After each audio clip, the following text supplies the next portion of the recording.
Hola, realizaremos un recorrido por Check RH para generar nuestro reporte de asistencia. Ingresamos al módulo de reportes, damos clic y seleccionamos asistencia. Desde aquí es posible filtrar la información. Recordemos que contamos con un rango máximo permitido para la consulta de 31 días. Ingresamos nuestra fecha inicial, nuestra fecha final,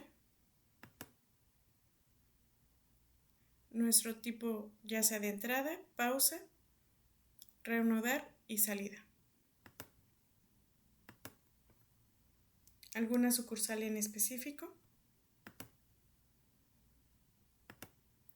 Y seleccionamos empleados. Damos clic en consultar.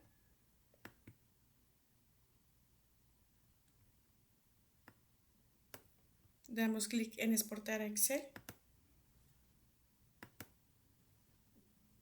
Y abrimos el archivo. En este archivo podremos observar el detalle diario de asistencia de cada empleado.